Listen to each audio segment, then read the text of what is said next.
Hello and welcome to today's podcast in conjunction with SMOHIT's 2018 Health Challenge, New Me, Know Me. This sponsored program is designed to help you get more in touch with your health and wellness, including priorities and activities that will help you be safer at work and prepare you to live a healthier lifestyle. I'm Brian Rawlings with Wellness Amped, and I'll be your host for today. Wellness Amped has had the distinct honor and pleasure to work with the SMOHIT team this year to support you on your health journey. At Wellness Amped, we provide a range of strategies, programs, and services to help organizations implement habits that can improve their overall well-being. Our topic for today's podcast is knowing the SMOHIT MAP program. And I've got two of the best in the business with regard to this program to discuss it for you, and that is Randall Croker and Chris Carlo. Gentlemen, welcome to the podcast.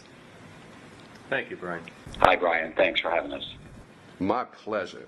So why don't we start it off this way? Why don't we have each of you give a brief introduction of yourself and talk a little bit about your role with SMOHIT, and then we'll jump right into the rest of the podcast. So Randall, how about if we start with you? Sure. I'm Randy Croca. I'm the administrator of the Sheet Metal Occupational Health Institute Trust, SMOHIT. And we handle a lot of the safety portions, but also health, and a SMART MAP program that deals with our members' mental health and issues that they may have with social issues. Great. And Chris? Hi, everyone. So my name is Chris Carlo, Education Director for the Sheet Metal Air, Rail, and Transportation Union. One of the things that I am involved with is the education of all of our elected and appointed people. So we do communication training, leadership, organizing, representation, and we do that for all the business agents, managers, organizers, and we also do training in and around membership education, so stewards training, foreman training, things like that. Great. So it sounds like, Chris, that you were the one that had the biggest hand, let's say, in developing this program. So if you could, talk about how the SMART MAP program came into existence. How did it all come about? Yeah, and it's interesting because as I'm doing the training for all of our business reps out there, one of the things that became pretty evident to me is that when dealing with mental health issues from our members, that we never had a program that did any training in and around that. We were doing an advanced business rep training probably about 4 years ago, and I wanted to put a section in on how do we go about representing our members that are going through crisis. And so we were thinking about substance use disorder primarily. And the more we started talking about it, the more it became evident that it was a subject that our representatives were really hungry for. Probably about a little while after that, a few months after that, I started doing a lot of council meetings and going in front of our reps. And one of the things that I found was that we were having a surge in suicide. And so we ended up bringing in a component to some of the training that we had just started to develop because of the connection between addiction and suicide. But the more we started talking about it, the more our people wanted to have more information. So that's kind of where this program started from, was the need. Okay. Yeah, and I would like to just add on to that. I mean, before I became the administrator for SMOHIT, I was the financial secretary for Local 18 in Wisconsin, and all the business managers around the country, business agents, financial secretaries, so forth. We don't just deal with things like negotiating contracts and all that, although that's a big part of what we do. But when it comes down to it, our members are number one. They're the ones we need to take care of as far as safety, their health, and everything. And when we start to see these issues, all of our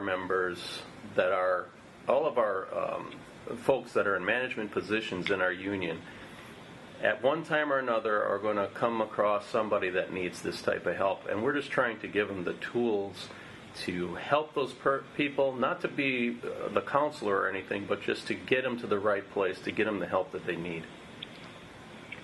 Great. I know that in a former conversation that I had with you, Randy, you talked specifically about the issue of suicide with regard to the construction industry. And you were mentioning at that time that the highest rate of suicide was that with sheet metal workers? Construction workers overall are number 2 in most suicides. And that's obviously just a big red flag to us to do something for that. So that's where that stat comes from. And Chris, with regard to the development of the program, I guess I would ask you to talk a little more about how the program was put together. What were the things that, main components of the program, if that's a way to get at that information? Does that make sense? Oh, yeah, absolutely. And so whenever you're building a program, you're trying to figure out what somebody needs to come away with at the end of the training. And so we begin the training with an understanding of what substance use disorder is, because this addiction is a disease of the brain, and that's where it starts primarily. It's important to understand not only the function of the brain, but also the elements that affect and accelerate addiction. So we talk about all of that stuff. We talk about what the solutions are, but there's 3 primary goals of SMART MAP. 1 is to do the education and training. 2 is to start to train the right people, and then 3, make sure those people have the resources needed to get people to where they need to go. So the training kind of focuses in on what the disease is. We utilize various experts in the field to talk about various parts of the training. We do a full day on suicide prevention, and we talk about a lot of stuff like what is today's marijuana, what's today's weed look like, and the testing issues for our members and things like that. It's quite remarkable what's happened to marijuana when it gets brought above ground in a legitimate money-making enterprise. It's the intensity and the strength of the THC is just shot right through the roof, and it's something that we're dealing with. So we're talking about it. And the synthetics too. I think, Chris, we just heard in the news not long ago in some park. I can't remember exactly where, but there was like 50-some people at overdose because you don't know what's in there. Like you were saying, today's marijuana and things like that they're so dangerous because they're not really regulated. Yeah. Well, and the other thing too, because we do spend a bit of time talking about opioids and some of the things that ends up when people end up overdosing. A lot of times it's because the opioid they think they're taking is what they've been taking, as opposed to something like fentanyl or carfentanil, which are other types of opioids that are extremely strong, 100 times stronger than morphine, and so that's where a lot of overdoses are coming from. So we talk about it because construction industry is it's a taxing industry on your body, and people are getting hurt out there, and it's important to have the right information as to where the best pain management comes from and what opioid addiction looks like. Yeah, I think one of the things that you just mentioned in terms of having the right information is absolutely critical in each one of these steps. And talking about getting to the right information, let me just ask real quickly, who is eligible for this program? What members are eligible? Are all members eligible, or are there any cuts there? Yeah, it's kind of a little bit of a tricky question, but it's the way I see it is that all members of SMART and their families are eligible. Of course, we're a business like any that it runs off contributions. Mm-hmm. And the majority, I would say, of our members contribute to SMOHIT, the 2 cents an hour. But we are there for all of our members. This is a bigger program than SMART itself. I think it's for our entire, there's a kind of a community type based issue that we need to deal with. So as long as we can stay above water with what we have as far as contributions, everyone is available to this information. Great. And if I could also add to that, I think it's really important as we talk about who's eligible as our members and their families, because addiction it's a family disease. Everybody gets sick, not just the person that's in the midst of the addiction. The family members are absolutely impacted in very deep ways, and so being able to be there for them, to be able to provide support, is essential, because you really can't. If the addict gets better and the family is still sick, then it's going to have a cycling effect, and it's most likely going to bring the person with addiction back into addiction. So it's really important to try and get everybody better. Right. The entire family unit. Absolutely correct. Use of the program. I'm assuming that the use of the program is confidential, that anybody that accesses the program and services. That's correct. We're totally trying to put everything confidential, and we don't just have the SMART MAP program. We also have a helpline that has a dedicated counselor 24/7 for any of our members that need help. Again, totally confidential, free to our members through SMOHIT. And the same is with our SMART MAP program. Everybody that comes to our program is guaranteed that whatever we talk about in that class is confidential with those members. And so it starts out in a way where it's not so easy to start sharing, but once the sharing begins, it's a beautiful way of getting everybody on the same page and helping each other and helping other members. Chris, you had mentioned a little bit earlier the whole idea of creating a sense of community with regard to the folks that are trained in the program, not only the folks that deliver it, but individuals that access the program. So how is... Yeah. Go right ahead. Yes, absolutely. So when it comes to the people that we're training, I mentioned before that we're talking about business representatives, organizers, apprenticeship coordinators, instructors, things like that.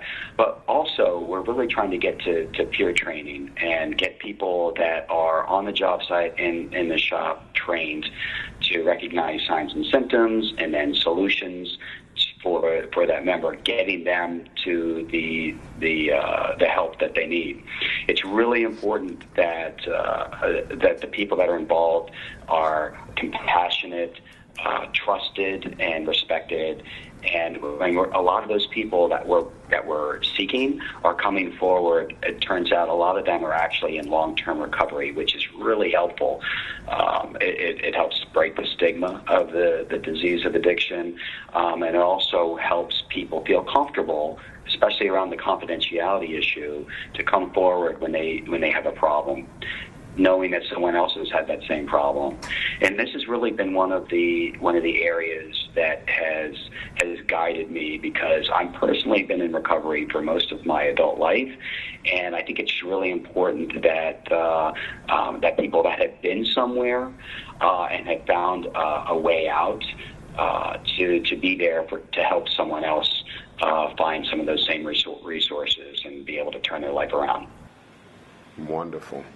Yeah, that feeds right into that whole idea of what Randall was talking about a little bit earlier, that it's a little hard for folks to share information when they get into that group setting. But to have individuals like yourself and other individuals that have kind of traveled that journey and made their way back, so to speak, I would assume that makes it much easier for people to really engage and feel good about what they're trying to do for themselves and their families. Yeah, it's interesting. It's actually the same concept as we have in construction, in the training net, where you have jury-level people that are training apprentices, and they're showing them the way to a certain thing. It's the same thing with, in mental health in some ways, Yeah, without a doubt. So, Randall, how about if we come to you? I think now would be a great time if we could give folks the website information as well as a hotline number. Do you have that? Sure. Yeah, the website number, just to get to us to talk about the program, is www.smohit.org. That's SMOHIT.org. And our helpline number, as I mentioned, is confidential, 24/7. Daria Tudor is the professional on the other end of the line. Very easy to talk to, a wonderful lady. And that number is 877-884-6227. Great. Thanks for that, because I think that's going to be really helpful information for folks that might be listening in. Mm-hmm. Now, I also know that you all have gone to great lengths to connect folks with or develop a list of resources in the states that people can connect with. Yeah, can you talk about that a little bit? Sure. There's a few things actually. Right now, as we've been going through, and Chris has more of the numbers, but I think it's just over 400 that have been trained so far. And those folks that want to be a part of this after they've gone through the training or want to be available to others have given us their contact information so that a member can have a peer from across the country to talk to if they need to. That's a developing piece that we're working on, but anybody who needs help through that hotline or through our website can certainly get a hold of somebody to get them the help they need or to help someone else. Great. So let me ask you this, and I guess this is what I'd love for you all to do is speak directly to folks that might be listening right now that might be grappling with some issues. What would you say are the steps that they need to take right now? If in fact somebody's listening to this podcast and they're saying, I really would like to seek a little bit of help, what are the first steps you would suggest? One of the things that I would say, and Randy did mention Daria's the number for assistance. So we do have a 24/7 365 number. But for that person, if they're not comfortable with that, I would have them reach directly out to that business manager and ask them who the Smart Map representative is. It could be a business rep. It could be an instructor on the training side. It could be a lot of different people that we've trained, and reach out there first. I would also say that if you're struggling with some of these issues, it's showing strength to reach out and ask for help, because you don't have to live like this. There's a better way, and there's lots of people that are in your community that have found that way. And so just have a little bit of faith and reach out, and it'd be the first step in taking a positive direction in your life. And I just want to say this, Chris was commissioned to put this together some years ago, 3 or 4 years ago, and has assembled a great team of folks in the industry which deal with all different issues. There's a gal, Sally Spencer-Thomas, who talks about suicide. We have other speakers that talk about the journey that it takes to work through these issues, and also the resources. And we just put on Ben Court, who Chris talked about a little bit, who's the expert on weed and the different things with weed, but he also has vetted out clinics across the country, and we're working on that. And he's a great piece of the puzzle to put this together for our members. So we have a lot more than just surface help for people. It goes very deep. Chris has put together a fantastic program that actually is there to help our members. It's not just a feel-good thing. We're there to help our members and get through these issues. This is really good information. So we're at a point where I would ask you all, what final thoughts would you like to convey to folks that are listening right now? And when I say final thoughts, just in terms of being able to kind of wrap up what we have talked about. There's a lot of information that you all have given about the SMOHIT MAP program, about how what the program is about, how people can access it, the different ways that people can access it. What are the final things that you would like to say? And Chris, I'm going to actually start with you, and then Randall, I'll come to you with regard to this program. What would be your final thoughts to folks that are listening right now, Chris? Yeah, I would say that the various trainings that we have, we're making available to peers in the field. If this is a program that seems like it's something for you, especially on the end of wanting to help other people, reach out to your local union. Say you want to become involved in the SMOHIT MAP program, and we'll get you to one of our trainings and get you to a place where you can, again, working with your local union and help out. I don't think that there's anything that embodies more of the idealism of what trade unionism is than helping a fellow brother or sister in need. That's really what we do. It's what we've always done, and that's why this program and the people that are involved in it make me so proud to be a sheet metal worker, be a union sheet metal worker. So reach out to your local union, and we'll build this program together. Yeah, and to piggyback on that, I just want to say, give this a try. We do run into some business managers and others that say, we have an EAP program or different things, and they don't know what this all entails. It's not just another EAP. It's members helping members, brothers in the union helping brothers, sisters helping sisters, and so get to a class if you can. Take the training, and if not, at least call the helpline number. Feel it out. See what Daria has to say. You'll get a better handle on how she can help your members or yourself. And also, don't forget, check out our website, www.smohit.org, or the helpline, which is 1-877-884-6227. Wonderful. Well, once again, gentlemen, thank you so much. You all have provided a wealth of information, and I'm sure that your members will be better for the information that you've developed here. So thanks again to Randall Croker and Chris Carlo. You all have been listening to Knowing Your SMOHIT MAP program, and thank you for tuning in to today's podcast.